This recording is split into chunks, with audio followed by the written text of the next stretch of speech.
Okay, so I think you all have the ability to raise your hands or something, either in person or on the little screen reactions. Um, but how many of you have used the library's, the State House legislative search tools before? Allison.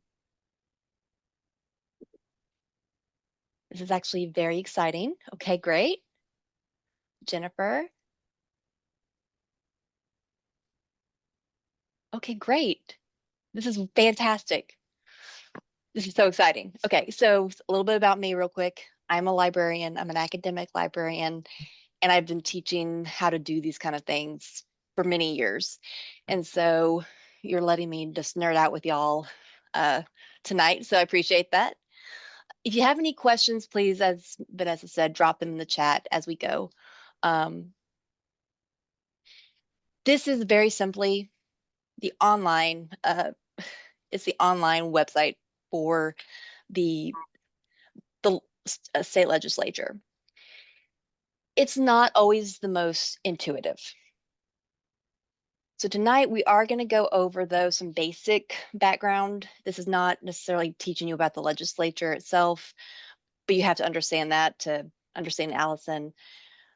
We're going to go over the basic organization of the legislature, how you use Allison to meet and understand who your House and Senate members are, how they are organized within those houses and or those chambers, different important information that you can find there. And then we're going to briefly speak on the how a bill becomes a law, because that allows us to see how it plays out on the website. And then where do you fit in as a Alabama resident? How do you use this tool to keep your representatives and senators accountable, and to make sure that your voice is not ignored? I am of the strong belief that civic education allows a person to feel much more confident and comfortable in engaging at all levels of government. There was a lot of other problems with it. I was a homeschooler who participated in some homeschool programs, which included a state government training class that was there for the entire week. It was an amazing experience educationally. I've yet to experience something that taught me the legislative process like that week taught me.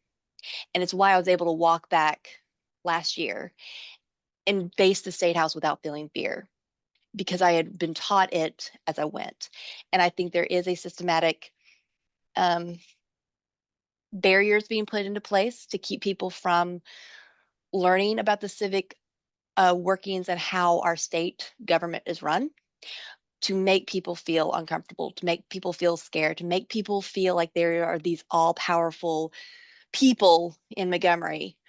And once you pull that veil back, though, I will tell you this, it is just like working in any other office. And sometimes probably more disturbing, because you're like, you get to understand how human these people are. So that is what I'm really passionate about, is to teach people how to understand and become a self-advocate at all levels of government. So the Alabama legislative branch, really quick, there's two chambers, the House and the Senate. It's based off the same model as at the national level. We have a House of Representatives with 105 members, Senate with 35 members. There is a vacant seat, but there's special election coming up. There is a total of 140 members in both chambers. They're both elected to a 4-year term, and they are all ran by or presided over by a elected leader, and they're elected from their representatives.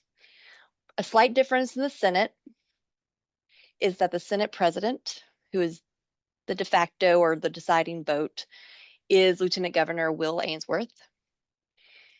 He serves as a presiding officer, but because of his duties as Lieutenant Governor, there is a President pro tem who takes on the duties in his absence.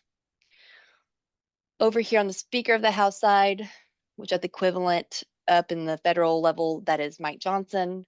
Ours is Representative Nathaniel Ledbetter. He's the presiding officer of the House, and he's elected by his fellow House members.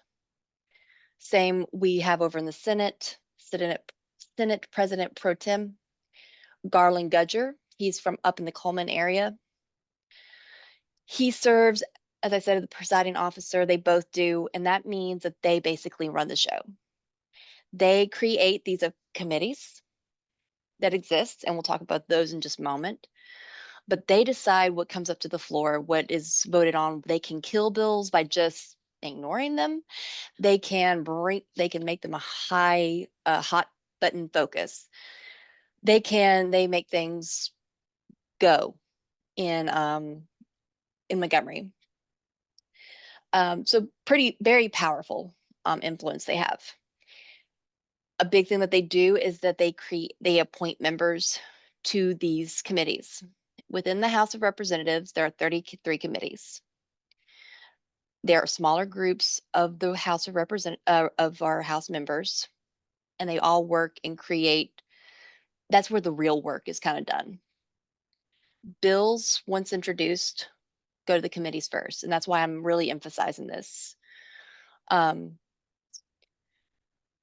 We have 20 in the Senate.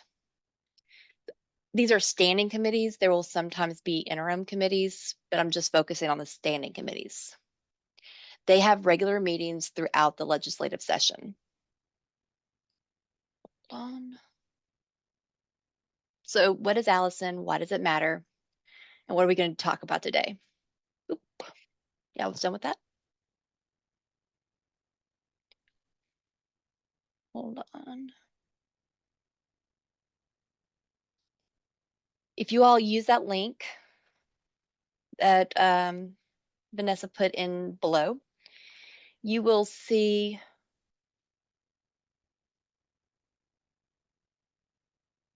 I apologize. I do know my Zoom, but y'all are seeing the Alabama legislator page with all the grid, the boxes. Okay.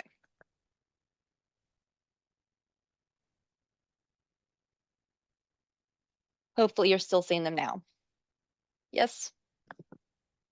Now we're seeing your background, your Awesome. desktop. Awesome. Thank you.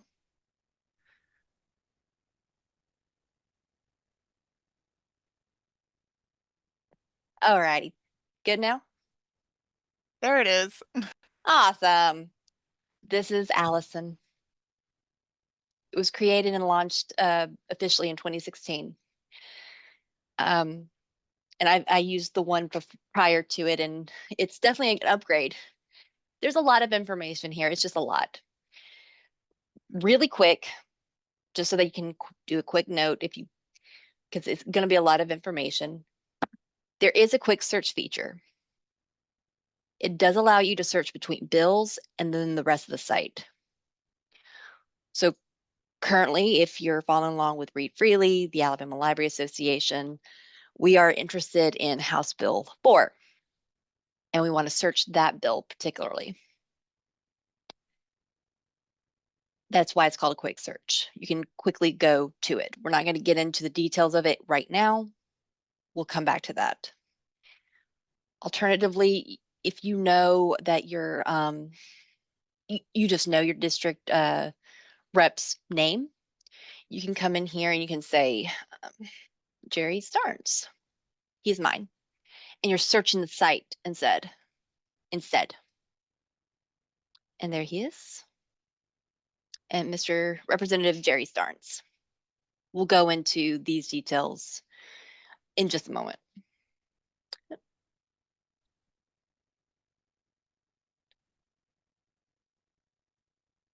According to the rules established in our Code of Alabama, the legislature has to meet over a 105-day calendar period. They have to meet 30 legislative days. And this is going to be the first of many times where it's just the It is just the way that it is. A legislative day is not the same as a business day.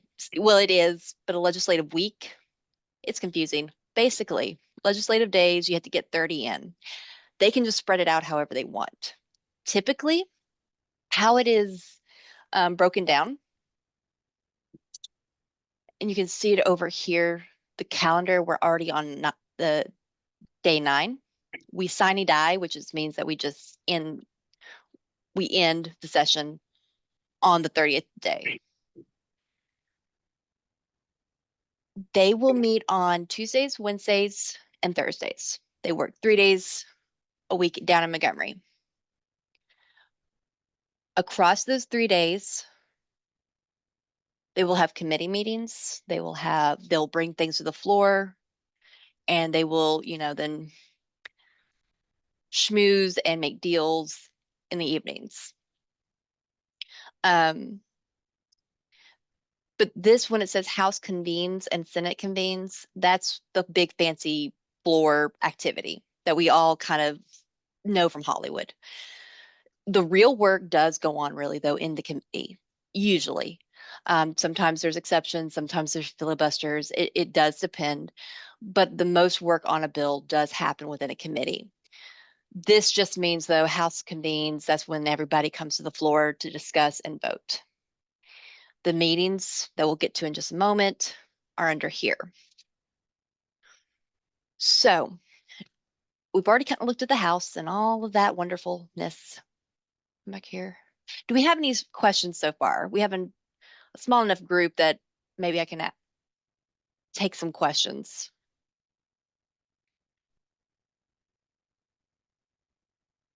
Anything, Vanessa?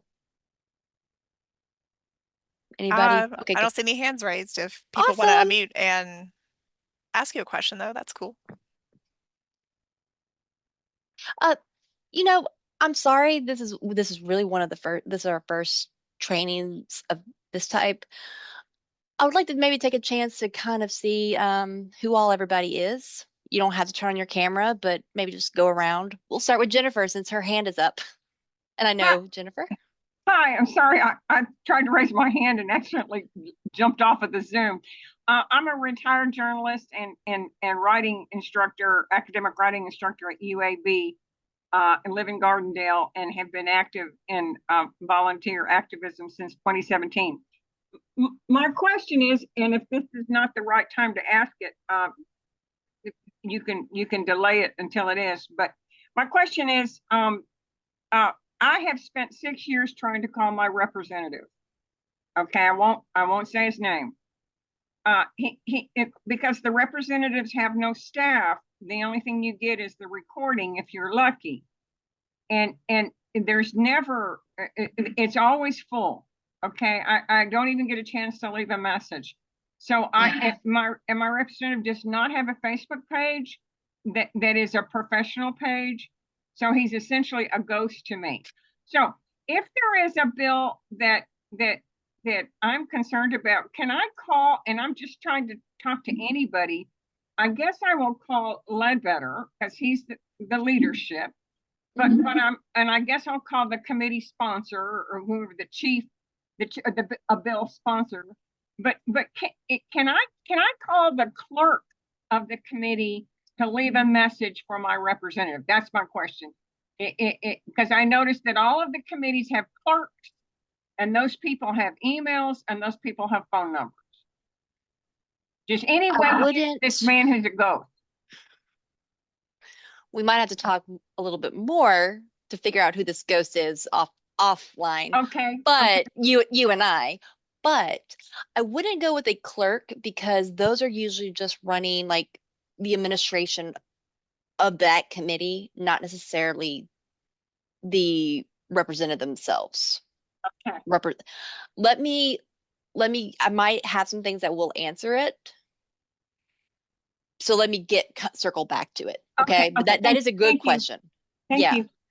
Okay. Okay. So Jennifer Greer, you're here. Mr. John. Oh, you're muted. So sorry. Okay. My name is Sean Gorst, and I've been doing this for quite a while, but I'm like Jennifer. Everyone that I call is they have their voicemail is completely full. You can't never get any message into any of them, Okay. and I really have a problem with that. You can't even reach them. Very good. I mean, I hate to say that, but let me see. And where were you located? I'm so sorry. I am in Pinson, Alabama. Oh, Pinson. Yeah. I'm actually I'm the Democratic representative for District 51, and I'm also The Democratic representative? You mean yes, in the state house? no, Okay. with the party. Oh, okay. Okay. Awesome. Well, thank you for being here. D Johnson. I'm just going along the line. Hey, I'm Dee Johnson. I'm a retired library and school media specialist with 32 plus years, but I've been retired for 15. And I just I haven't done that much through legislative bills before, but I definitely feel like there's a great need. And so I've been trying to email. I have emailed my representatives, but like everyone else said, I cannot leave a voicemail, but I'm trying through other means, and I need to write some more postcards. I'm here in Wetumpka, Alabama, and I Oh, okay, great. thank you. And I taught in the Jefferson County schools for many years and have other years in South Carolina and Florida too. Well, thank you for being here. Thank you. Darlene. Oh, you are muted. Sorry. Hi, I'm Darlene Gay Allen. I live in Gulf Shores. I've been activist for a lot of years, and now I am the chairperson in Baldwin County for Alabama Democrat Alliance. And so therefore I was just concerned about learning about this, and I'm retired. Fantastic. Thank you. Mhm. Anita Griffith. I don't know if you're on mute. If you're on the telephone. hello, Anita. That's all you have to say. Thank you. I know Anita offline, off in the real world. Anne Ray.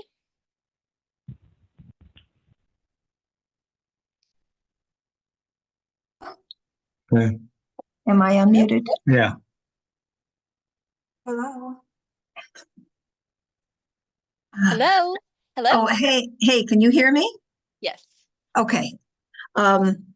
I never could figure out how to get my picture up.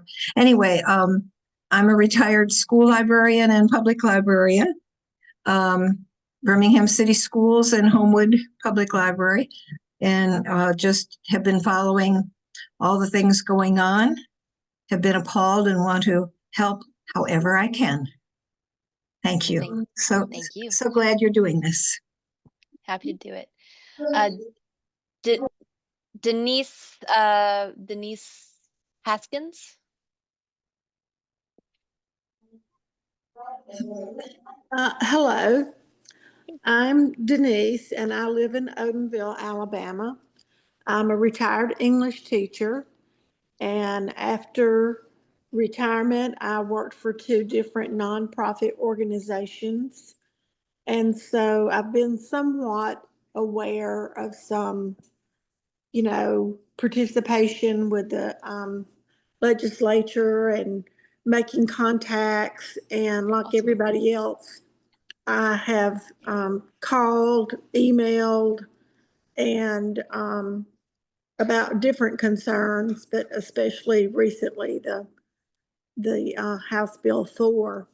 So I'm just interested in knowing how to be more active and to make a difference.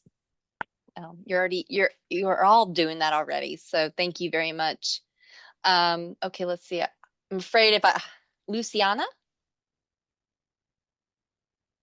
Hi, yes, you Hi. got it perfectly the first time. That's what I I'm do. Luciana, I'm Luciana Silva. I live in Hoover, Alabama. I'm a marriage and family therapist in private practice, and I am uh helping lead an effort in my Indivisible Birmingham group to have daily action calls to our electeds, both federal and state, on a variety of issues and a variety of bills. And so I'm here to learn how to track these bills on the state level so we can put pressure on these folks. That's a huge job, so thank you. Thank you. Rachel?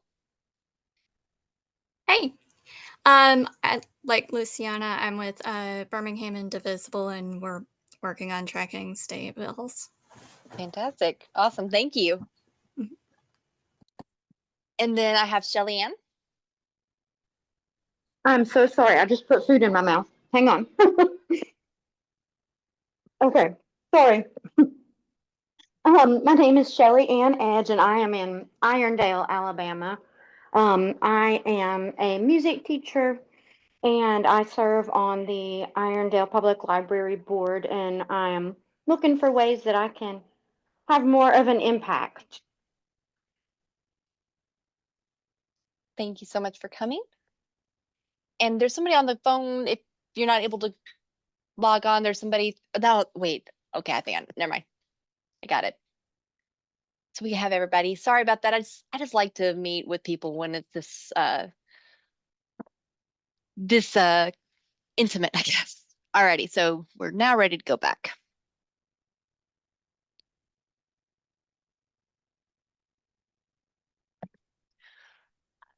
So as I said, we are on day 9. We're finishing up this legislative week. We've made it now through the 3rd week. There will be some recesses coming up. It's not, it's in flux. The whole thing is in flux sometimes. But we do anticipate they'll be there here next week. It probably be sometime in March that we have a recess, possibly again in April. So it's anticipated that it'll be sometime in May when this finishes the session.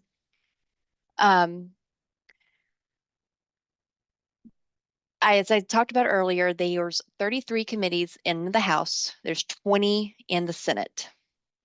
It's on these standing committees where a bill goes initially. And right now I'm just going to kind of just briefly discuss it. So this is how a committee is laid out. It's listed in alphabetical order. Jennifer mentioned earlier about the clerk. And I do want to just explain that is the clerk for that committee. They would work the closest with the committee chair. And just making sure that everything is being processed in and processed out, but it's just for that committee alone. Where can you actually find your senators and House representatives information? Not that there's much difference than what you find like in Ballotpedia or through the Secretary of State website, but there is at least some profiles and information here. And there's also a way to look at some of their sponsored legislation and where they sit in the House. So here is our House leadership. It is the Speaker of the House, Mr. Representative Ledbetter, Speaker Pro Tem, who's there, who does the duties if Ledbetter's not there, Chris Pringle, and then the clerk, John Treadwell. Each one of these have a profile. They have their emails set up here. All of them, except for the clerk, are within our House members, I believe. Yeah. House member, here are your House members. I'm going to look up, does somebody want to volunteer their representative? Put it in the chat if you'd like to.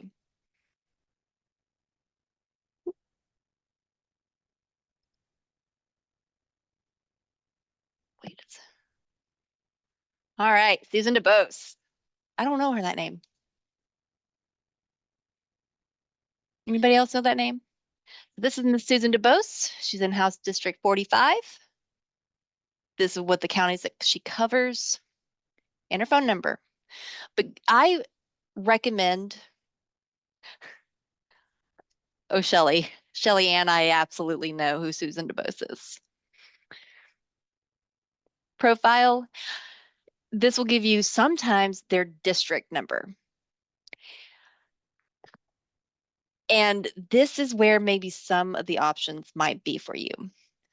Their district phone number is occasionally their cell phone. They sometimes have even started using, I know that Ms. DeBose will use her Gmail account to do correspondence. This will be what's in, so here, this is what's in Montgomery, her office in Montgomery. This would be an alternative that I suggest using, looking for their district addresses and their district information. That is where they're going to be most times out of the year. That's probably what they're more familiar with using and corresponding and communicating through.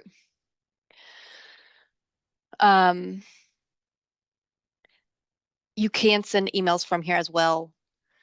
But this is always the option that I do tell people, I suggest to people, is the district phone number.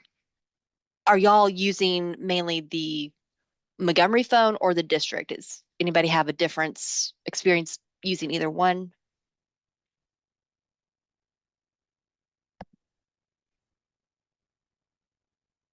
Yes, Jennifer.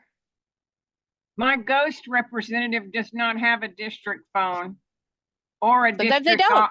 district office, as I said, or a Facebook page or any public presence. Thanks. We'll do some sleuthing afterwards. Here you can see what committees she's in. Committees are, as I said, are appointed by the Speaker of the House. So they usually get friends and people that they get along with. And this is not a partisan thing at all. It's just, they do work all together. I heard another Democratic representative speaking the other day, and he said, we have a collegial rapport there. We do work well together, he said. So, they get appointed to these different committees. There are some, especially those who are from the district that represent the district, go immediately on the committee designated for legislation affecting only that county. So that would be an automatically appointment. But here she has set on education policy, fiscal responsibility, and health. Those she's been appointed to. She's only a member on those committees and not a committee chair. There you can figure out where they're sponsored legislation. And Ms. DeBose likes to sponsor a lot of legislation.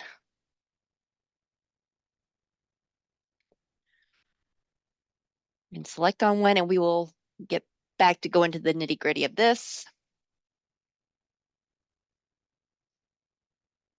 But this is a list of all of Ms. DeBose's sponsored bills. This will not bring up things that she's co-sponsoring. Otherwise, it would have brought up some of the other bills like House Bill 89 from last year, House Bill 385 from last year, House Bill 4 from this year, which she is a co-sponsor on. This plays out in the exact same way in the Senate. So I'm not going to get us into all of that. It's the same situation. Here's our leadership team. This one, though, will have a majority leader and a minority leader, and that is Senator Bobby Singleton. And he is fire if you've ever heard him debate and if you've ever seen him in committee meetings, along with Representative Hatcher. Or is it Senator Hatcher? Oh my goodness, it's been a long day, everybody, sorry. The Senate, again, plays out just like it does. These will have fewer but they will mirror each other. Any general questions yet? Vanessa? Jennifer had an earlier question about Yeah. how to find out who the committee chairs are. I just want to make, I didn't know if that, I'm going I to get might to have it in missed just a it. minute. Gotcha. Nope, I'm going to get back to it. And then Darlene had mentioned she dropped her, I think Alan Baker is one of her Oh, okay. representatives. So Representatives, senators? Darlene? I think it's, but I was just looking at it again. I saw that on there, but I think with my area in Gulf Shores, I think he had, like Broden and Escambia County. And I think the one for here between Gulf Shores and Orange Beach is, Francis Jones. Francis Okay. Jones, yeah. So that was an error. Oh, no, it's fine. Yeah. Now, Vanessa, if you could, for those who might not know, right off and with the redistricting of everything, things can just be all up in the air sometimes. Vanessa, if you could drop the Secretary of State's, where's my officials, or find my officials. defined. I did Yeah. that a couple comments down, but I Oh, can never mind. No, I no, can no, that's fine. repost. I So just, yeah, if everybody scrolls up a little in the chat, you can find the link to the, but I could just drop it again. That's perfectly okay. whatever you like to do. But yes, this will help you if you punch in your address. If you go to that link and punch in your contact, it'll give you all of your representatives, including the federal and your local ones. Yes. But it is very accurate that Mr. Anthony Daniels is the minority house leader of the House, unless that might have changed for this year. But I don't think so. But there he is, up in Madison County. I didn't hear anybody from Madison County, and that's usually we get a lot of people from Madison County, so it's good to see some Birmingham folks here tonight. I'm from Birmingham originally.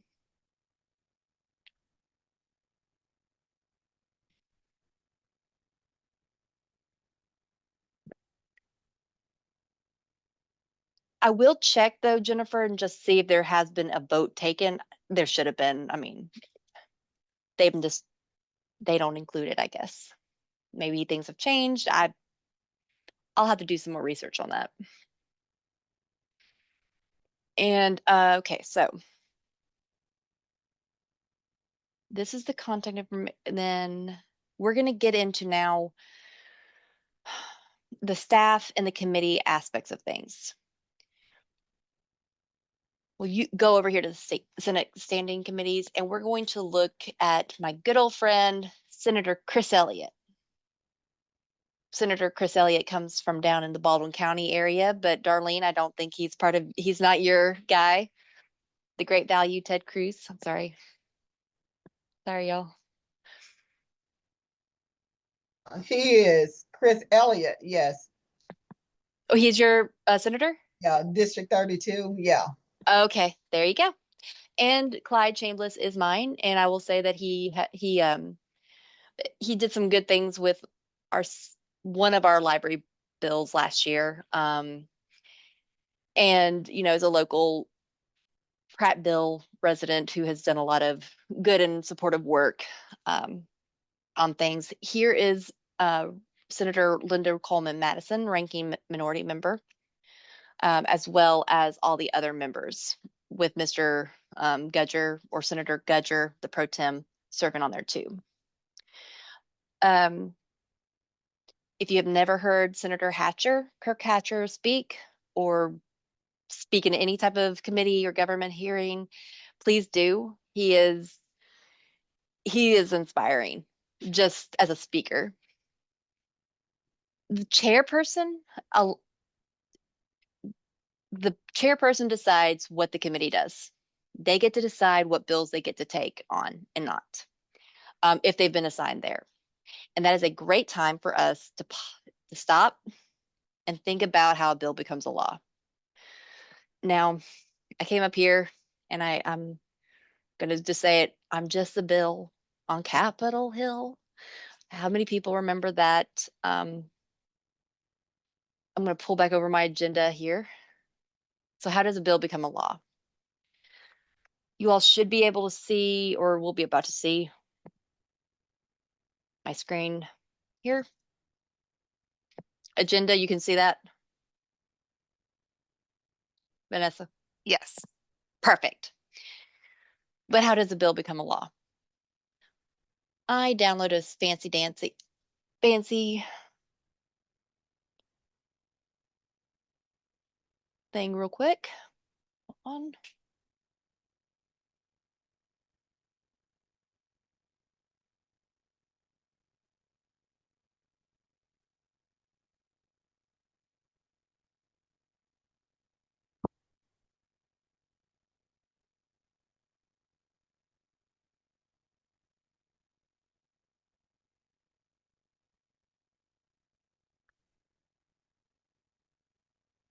I'm sorry, y'all. Just 1 second. I lost it. It was here and it's now gone.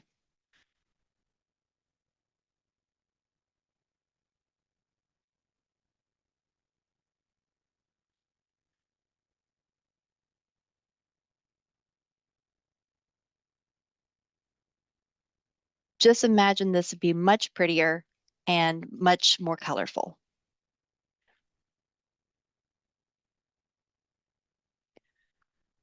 I will provide a copy. In fact, I'm going to go ahead and give this link to Vanessa, or just drop it here in the chat real quick. If that doesn't come up, let me know, Vanessa. So how does a bill become a law? It's filed by the sponsoring representative or senator. They can both chambers can propose laws. Depending on the chamber of origin, they are they're labeled House Bill, Senate Bill. So when we reference House Bill 4, we're calling it a House Bill 4. It's HB 4, that it means House Bill 4. So whenever you see House Bill 4, that means that it started in the House and it was proposed and sponsored by a representative. Each bill will have a sponsor. Sometimes they will have more than one sponsor. They'll have many co-sponsors. That was what I was referencing with Ms. DeBose, in that she sponsored all those legislation pieces, but all the ones that she's co-sponsored are not coming up.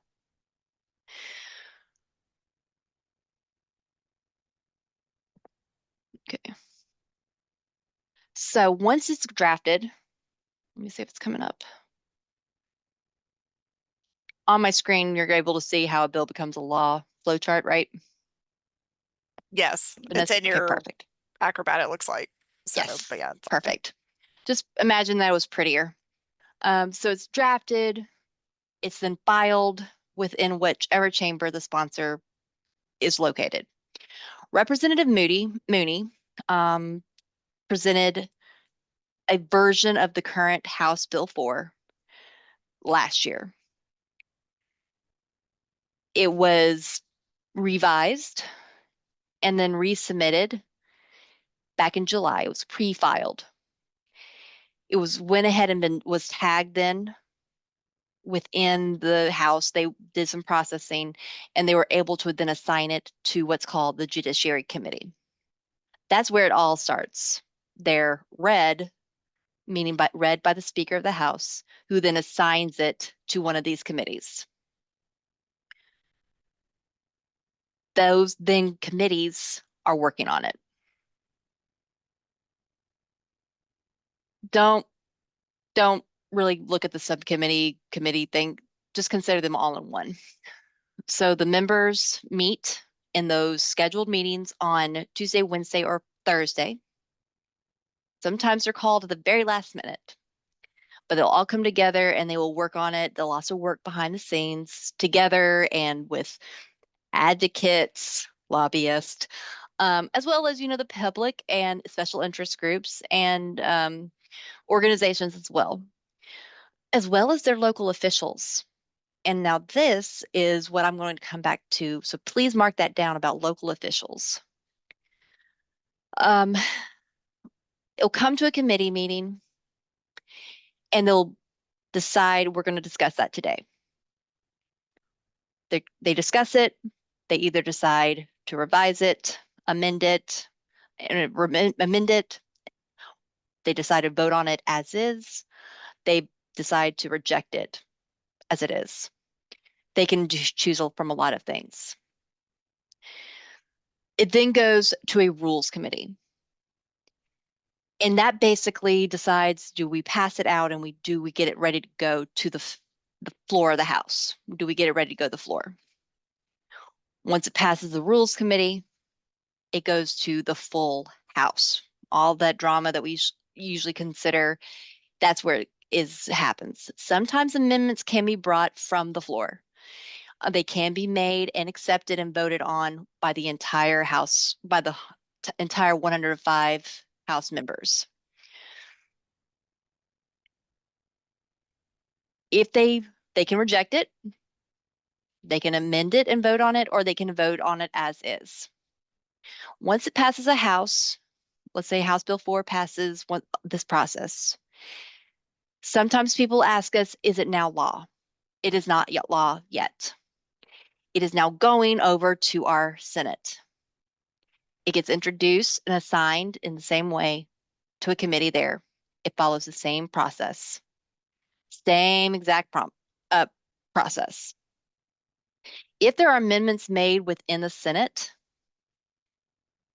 there will then be a lot of reconciliation meetings that goes on to try to agree on what version of the bill they're going to do. If they reach a compromise, they send it to the full Senate for a vote. Sometimes it has to go all the way back to the House, though. It does depend. Basically, if one chamber amends something that the House or the other chamber has voted on, it will have to go back for review and then further approval because it's changed. It's not the same bill they voted on. It's, the check and balance system. Only once it has been said to pass the full Senate and is, completely voted on and going to the governor's desk. This is president as the governor. Only then is it about to become a law. And even then, at the governor level, it can be table vetoed, which means it's just put in the coat pocket and just no one talk about it. Nobody talk about it. And it just fails. She vetoes it outright, or she signs it into law. If she vetoes it outright, there's a whole other process that I'm not going to get into. But it goes back to the legislature. Any questions about that? That's a lot, and I'm not a civics legislative process teacher, so apologies.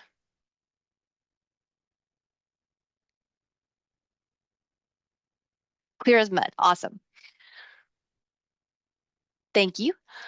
So I kind of want to walk through. So that's why committees are so important. And that honestly is a big part of where you can play.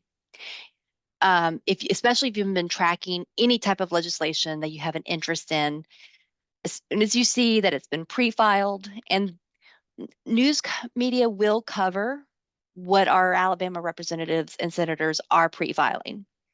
If you haven't already, follow Alabama Political Reporter, the Alabama Reflector, as well, of course, as AL.com and your local outlets. And I'm going to completely butcher it, but Laganappy Daily down there in the Gulf Shores area, and Baldwin and Mobile. I apologize, but it is a very interesting and very great local paper that I always enjoy their coverage of issues.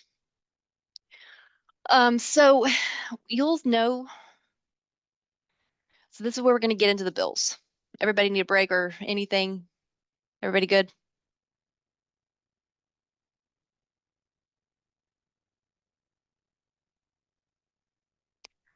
Okay, so bills. I hate to be just hammering it, but House Bill 4 is just off the top of our mind. In fact, it's been a very high priority of my entire week. It was a revision of a bill from last year, where we're going to kind of walk that through and see where all has come out. It was proposed in the House Standing Committee of Judiciary. I'm going to duplicate this real quick. So I have known since July 2024 that House Bill 4 exists. So I pull that up. I look at it. Oh, there it is. It's been introduced. This is one of the most important pieces that you can do. This is the real original format of the legislation. And I do not say this in joking, and I say this for across the aisle. And some, but not all, legislators sometimes don't even read everything that they have created or are sponsoring, we'll say that. And sometimes it does show, especially if you're public and you're observing and you're actually reading it in detail. This is our Senate Bill 4. It has listed out these representatives. Now, I will say this, though, and this is something interesting that those of you who've talked about trying to contact others, we have heard some things, especially from Representative Fiddler from down in the Baldwin area. She told a call, there seems to be some confusion as to with the co-sponsors as to this bill being sponsored. They remember signing on to the last version, but they don't seem to remember, or the way they phrased it was saying that we signed on to the previous version, and this one seems to be revised and still not out of committee yet. I think it might be if one of your representatives is listed here, is to talk to them and ask, why is this coming up again? What are your thoughts on it? Why did you decide to do it again? I think if there's some Hoover people here, Representative Shaw might be an interesting one to talk to. And I can talk to you offline about that if you'd like to. So it has been put into judiciary.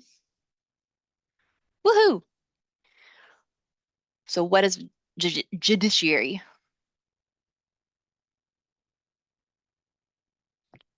First, here's our clerk, Miss Brandy Rogers, her contact information, her phone number. This is the person who, as soon as you know that a bill has been pre-filed, it is perfectly okay for you to call that clerk. If you're interested in that bill in any capacity, you call that clerk and you ask for a hearing. Most of the time, if there has been a hearing requested by the public, they have to grant one. There's sometimes some exceptions, but most of the time, especially if there's a major outcry, they just grant it. So that is who you contact. These are some very important names. So the clerk is who you contact. I would recommend emailing and calling on the phone. Make sure that is ones that you will actually be able to go to. I feel like it's only good faith and the right practice if you're calling for it to show up and speak at it, because the public hearings, that is where the public is involved, the most actively involved part. You get a public hearing called by going to the clerk, they will have to hold it during their meetings. They will have to hold a public hearing. Has anybody participated in a public hearing before?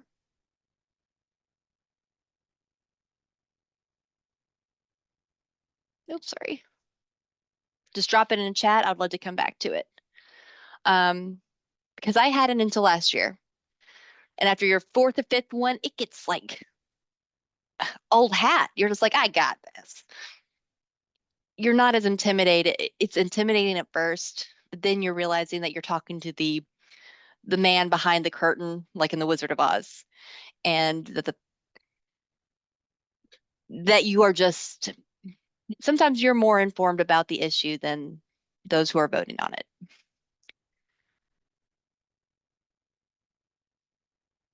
So, sorry, I get distracted.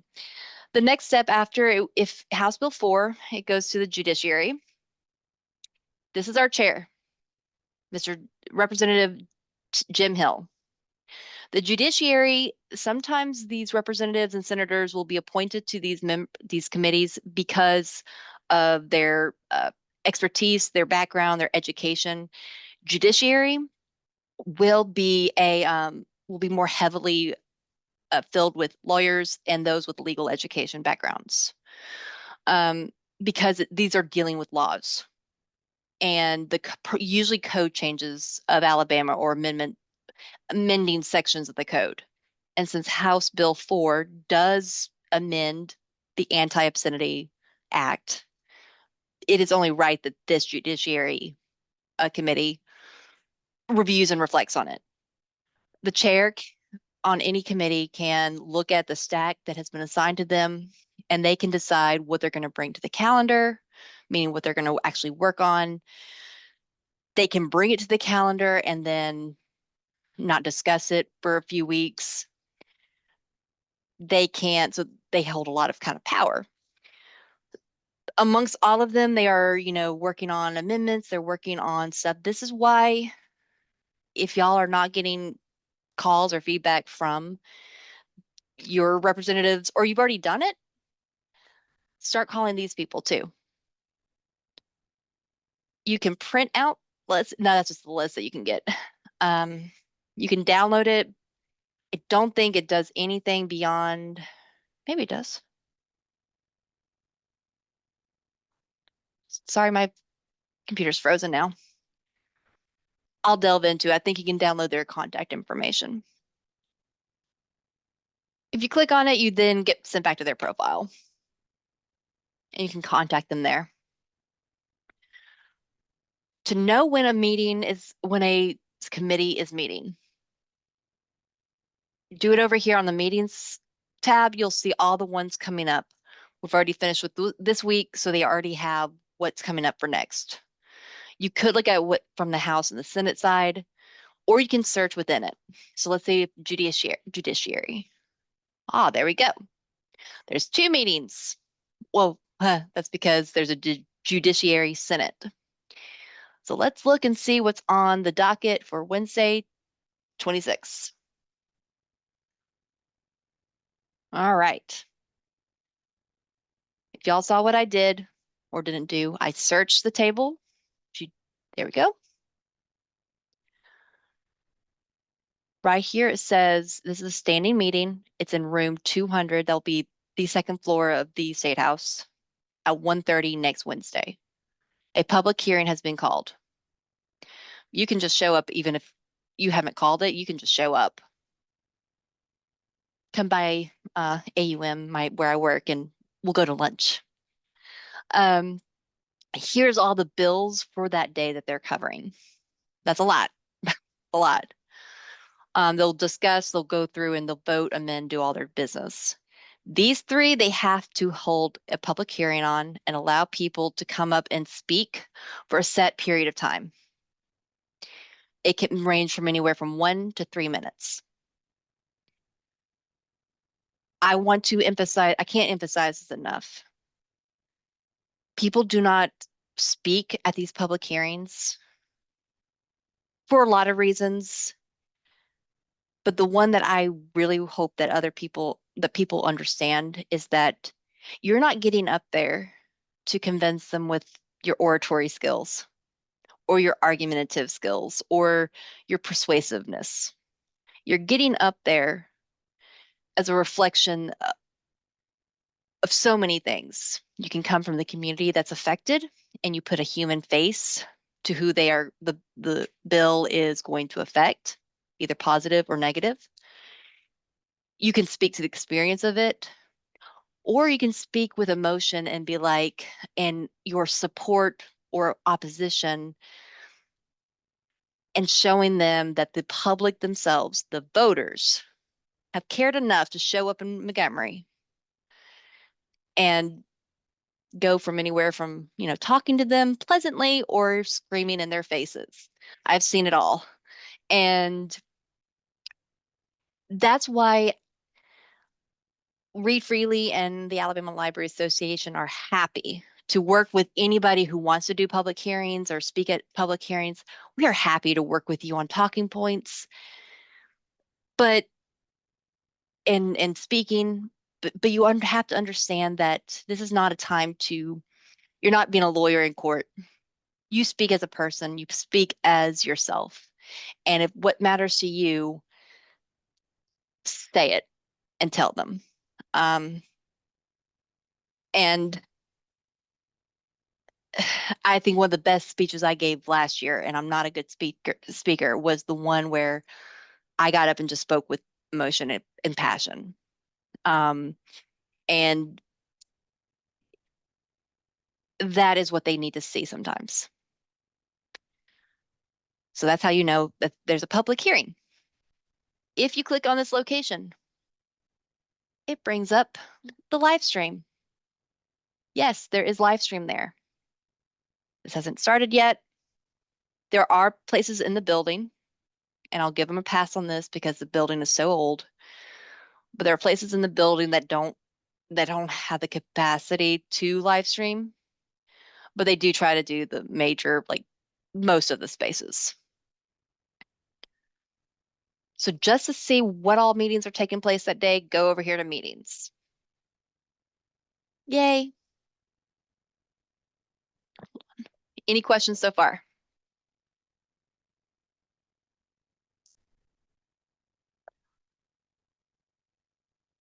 Okay. So we're still tracking our House Bill 4. We're going to say, oh, it's left the Judiciary Committee. It doesn't have an amendment on it. Where does it go next? It goes to the Rules Committee.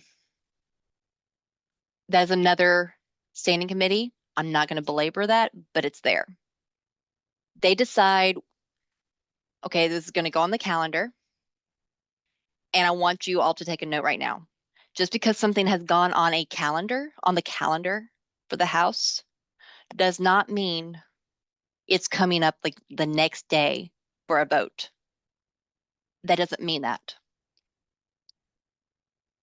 Because they have, it's just kind of a standing docket that they have. That's what the calendar means.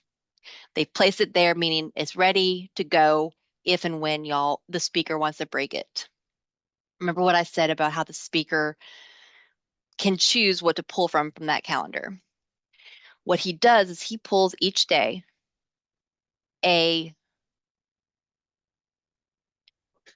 creates a special order calendar specific for each day. And I apologize, actually. We just finished the 8th day, but because it's the end of the day, it's now considered the 9th day. We're on the 9th legislative day. And so already the Speaker of the House has created this special order calendar and put the bills on it that he has pulled from the regular calendar. I don't know why they try to confuse everybody, but here we are. This is the under legislative day proposed House special order calendar. He pulls from the docket and places it here. So we can expect on next Tuesday. Yep, next Tuesday at 1. They'll start, these are the ones that will be coming up. If you see a House bill number with sub or with amendments, that means either it's been amended in the committee or it's been substituted with basically a whole rewritten bill or revised bill that changes it so much beyond just basic amendments. So that's what that means. All of these are now being considered, and we can see, okay, House Bill 4 is not on there yet. Awesome. Oh no, sad news. They picked it up and it's now passed. I'm just going to fly us through this. It'll go to the House floor. It comes up at 1 o'clock next Tuesday. They vote on it. How can you tell? How can you figure out what's going on? The live stream. The live stream does cover all of that's going on. Vanessa, I'm going to drop that here link in this minute real quick. Y'all need to bookmark this.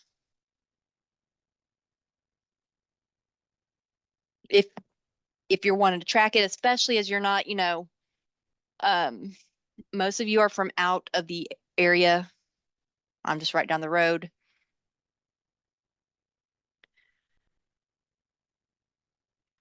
The other things, what you want to look for if you're wanting to watch the floor vote is for the Senate chamber and House chamber or House chamber. And it plays it in all its glory. So you've watched it pass the House, but it's been amended. So it had on the House floor, they amended it. It passed and it's now going where? The Senate, but where in the Senate? Y'all can chat it or type it out or something.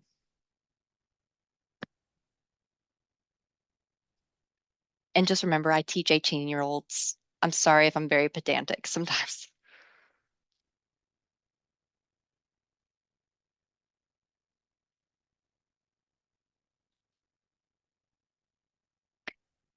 Pop quiz. Where does a bill go once it's passed the Senate, the House? It goes to a Senate committee. It goes through the same process. Now this time though, let's say it goes to the judiciary over in the Senate. Let's say that Will Barfoot, he decides, I'm going to amend this, the House Bill 4. I'm going to require, if the librarians are, going to be jailed, I'm going to make sure that they also have a recourse to seek compensation if they're able to overturn their conviction. Let's just say he puts in that amendment. This is important if they amend it in the committee and they pass it through, they've debated it, all that's good stuff. It passes the committee, but it has that amendment. From there, it goes to the Senate's calendar, and then the president pro tem pulls from the calendar to create their special order. And there's a lot less going on in the Senate right now. But again, these are the very special day-to-day things. So if you want to know exactly what's coming up on the floor or what's coming up in committee each day of legislative session, you can find all of that here. Usually the meeting stuff, you're going under the meetings and the committees, and then under legislative day, you're going to propose. And this is just a good thing to bookmark. I'm sorry, Vanessa, I'm just popping it in there.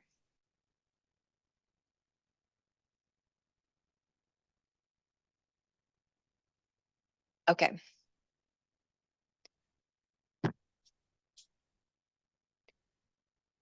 Now, what is also something I recommend is if you're out of, it's also, we'll get to that in a minute, sorry. So the bill has passed the Senate committee with an amendment. It goes to the Senate floor because it's made on the special order. They pass it. But because it was amended in the committee, they either have to send it back to the House or there has to be some type of reconciliation meeting between the chambers to decide if they're all okay with the amendments. Only then can it then go back and be really approved. And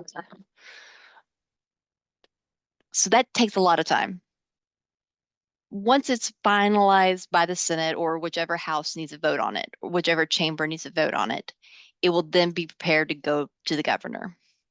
And that is a separate session. That is just how the system works. It's kind of clunky and all over the place. but that's our reality. To actually just track everything that's happening with just one bill, just go to bills, current session.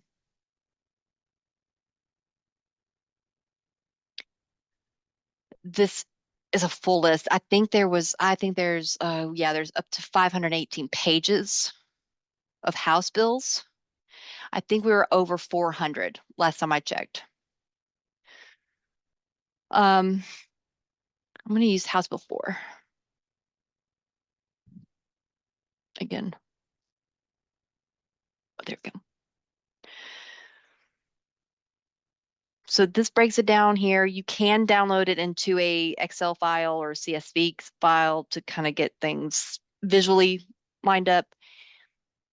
But this will quickly tell you what is happening right now. Right now, House Bill 4 is actually just waiting for committee action within the House of origin, meaning the House of Representatives. Nothing else to go on there. I should have picked a better bill. Ugh. Just a minute, sorry. I hate to search this one. What is a woman? I'm so sorry, everybody. Could somebody tell me what the bill number was for What is a Woman by DuBose? Anybody know off the top of your head? Try SB 79. I just Googled it. Thank you. Librarians, we might not know everything, but we can Google it. Okay, there we go. So here is our example. Here's a link to the introduced bill. You saw what those kind of look like earlier. You can track the history here. That's not right. From the bottom up. And I want to note here, can everybody see this okay? I want to see. On February 5th, when in its county and municipal government meeting, a substitute was made, meaning an entirely different bill was substituted in and out. I'm not going to speak on if it was right or wrong. It's just, it was.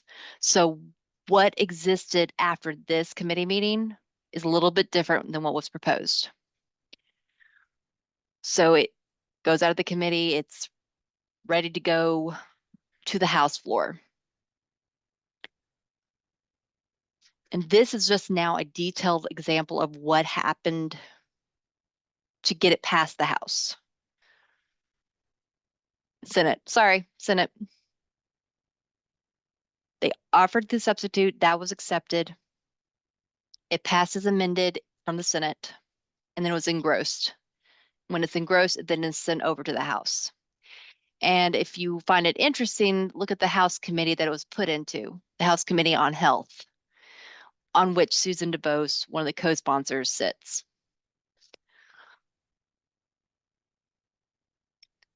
Followed the exact same example with amendments offered.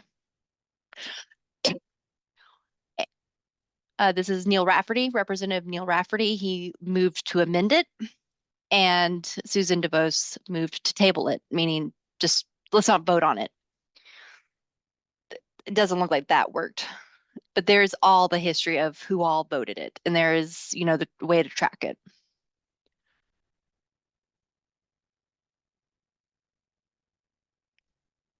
Here's how you can get the roll call. You have to have a history on the bill to see it. So if you want to see what all your people are voting on, this is your senators and what they're voting.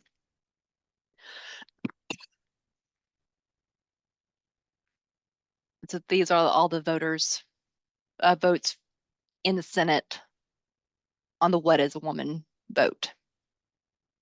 And they do that at the committee level, I believe.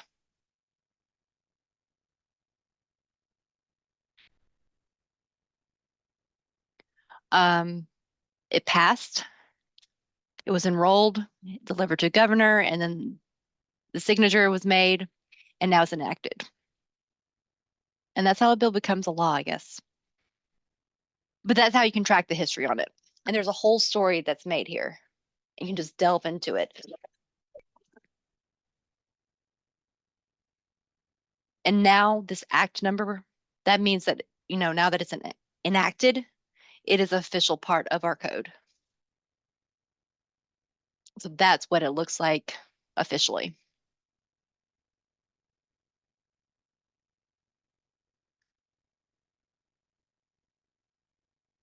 Now, Rachel and Luciana, y'all had mentioned being able to track things for alerts. My bills section is a great feature for that. I'm already logged in and I've already tied my Google account within it. You all will have to probably set that up. But what I can do is I have managed categories. I have the anti-library bills. I don't know, I have that one too, but anti-trans bills, all the ones that interest me. You can create more, you can create it, I think.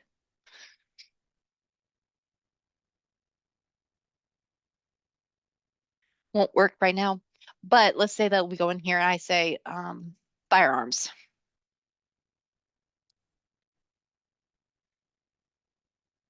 Okay, bump stocks, prohibited. Let's say I want to save this bill. I'll go right here, save. There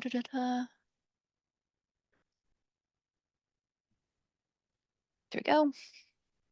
Done. Safety.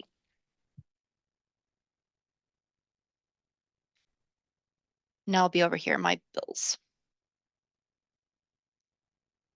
I have not discovered a way to set up like an alert, like to come to my Google, like my Gmail account or something like that, like how Google News can set that up.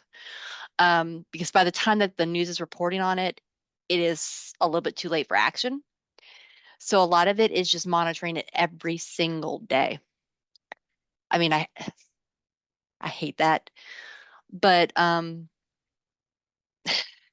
perfect. If that's the plan, perfect. You can, of course, filter by bills by House sponsor, by Senate sponsor. These are the pre-filed bills, but we're already in the current session, so we're kind of in there now. There's always outliers on all of this. This is very much a beginner type of introduction. This thing is not scary. I promise you. It's clunky, it's confusing, but at the end of the day, it is pretty straightforward. It does have a few resources that I have found helpful. It does detail out our legislature process here. Ugh, if y'all want to read that, but knowledge is power.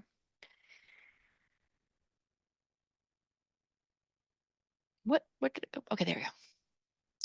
This actually would be very helpful for everyone. This is a legislative glossary.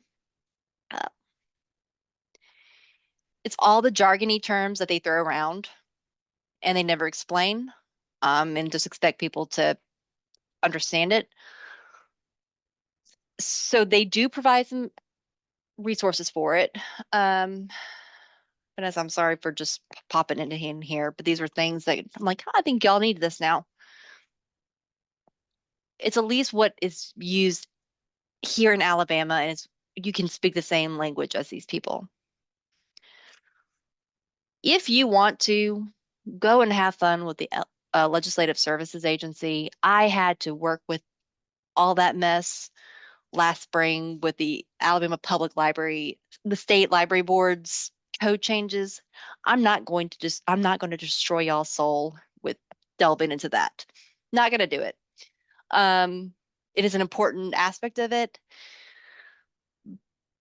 but I mean, we're trying to getting representatives to actually respond to phone calls. So we have a lot of other things to focus on sometimes. Let me see if this is any different than like so.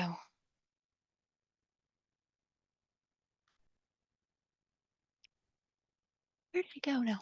There we go. This is kind of just more of like what is going on in a given day, or has happened historically. These session reports are fascinating. I have delved into them to try to track what all is going on. So here's that House calendar. That's not really where they vote from, but it's the House calendar. It is what's at every day as more bills are passed out of the House, not passed out of the House, but passed out of committees. They're added to that main docket, and it's growing bigger and bigger every day. So like we started, let's just say fun. On day 3,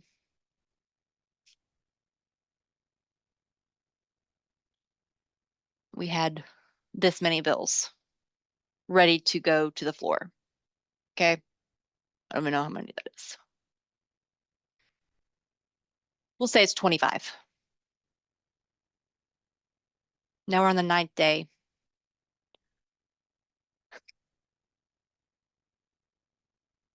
Sorry if that's making anybody sick. We're definitely over 25 now. And the Senate bills are things that have come over from the Senate, gone through committee and been ready. I think either ready to be, no, they're ready to be voted on. And at any time they can pull from these to make the special order.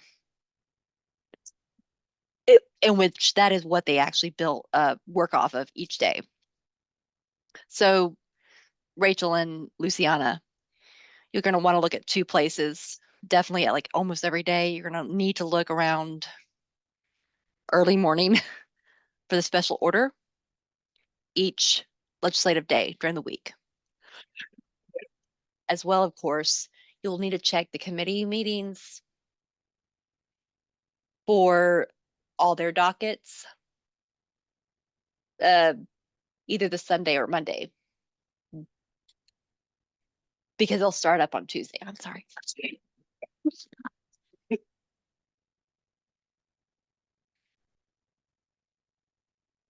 You can read all the daily activity if you missed the live stream, all the fun stuff. And then of course they have all the same thing for the Senate.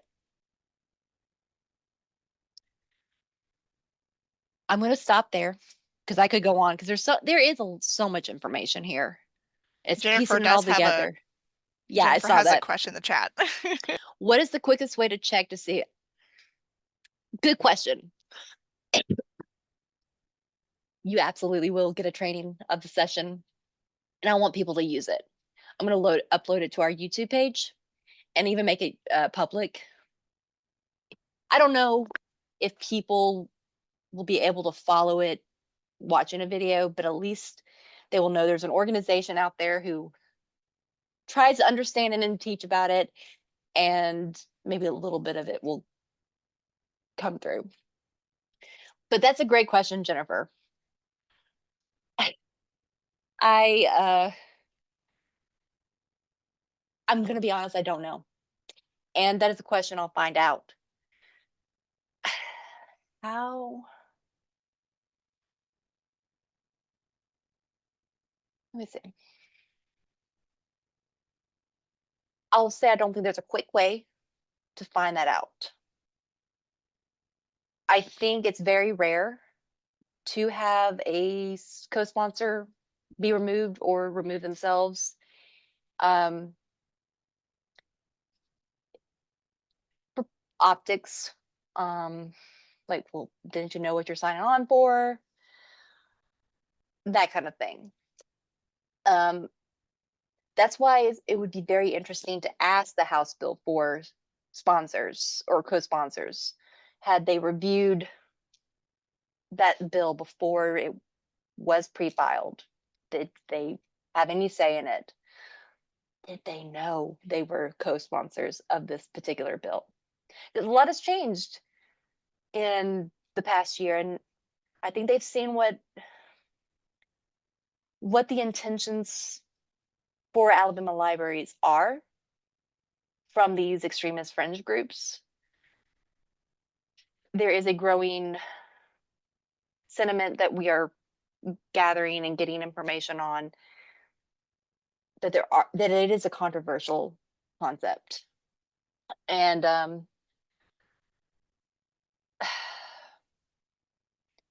yeah, there's other reasons why it's also a controversial bill, and it's very much so that they are demonizing and going to be banning from public spaces any librarians or library staff that presents themselves in anything that's off the gender binary or in any type of gender oriented way that might be sexual in nature. And I'm like, okay, well, what about cleavage? And not intentional cleavage, just, you know, what happens, just cleavage. Or shoulders. Are shoulders going to be considered gender oriented presentation that arouses and excites? The very language eludes me, but it's a very vagueness, and that at best, it is meant to target our queer and non-binary and trans librarians and library staff and library visitors, people who just look. At worst, it's going to ban anybody who decides to wear a pair of basketball shorts, male basketball shorts, because they're more comfortable. Who knows? Because who's going to be observing and taking pictures? And some of these people will not. They will not stop. They will not stop. I'm going to stop and take time for us to just chat, ask questions, do whatever. Vanessa, please go ahead. As your very attentive mod, I know you mentioned sharing to YouTube. Is there, excuse me, is there another place you're going to plan to share the recording, or is YouTube the? Oh, I was going to also send a link out to everybody afterwards. Okay, that's what I missed. I just wanted to clarify. I was like, let me make Oh, sure no, I that's okay. so everybody knew. Okay. Now, if I remember, that is the question. Will I remember to I'll share? remind you. That's my girl. She was my assistant at my first library director job, and we did a lot of these kind of sessions before. So I'm going to stop the share. Jennifer, I am seeing, but we cannot assume the sponsors at the top are the only ones. What do you mean by the only ones? Jennifer had to leave. Oh, I'm sorry. Okay, sorry about that. But we cannot assume. I think she's off the, yeah. No, I understand that, but okay. I will tell you this, like, we don't know when they've been taken off, but those who are listed, those are only the sponsors. Those are the only sponsors, and co-sponsors. So there usually won't be more added on. I mean, there may be, but once they're pre-filed, it's pretty much done. Any questions about this or about the bills, House Bill 4, any bills going on, talking about contacting your representatives? I wanted to speak kind of just to you all as concerned people in your communities. There's a lot of influence when it comes to, do I want to record this? Yeah. There's a lot of influence that representatives and senators at the state level have with their local officials in their cities and county governments. That was something that did surprise me from my experience last legislative session. And I'm going to go ahead and just stop so that maybe people can feel free to talk freely.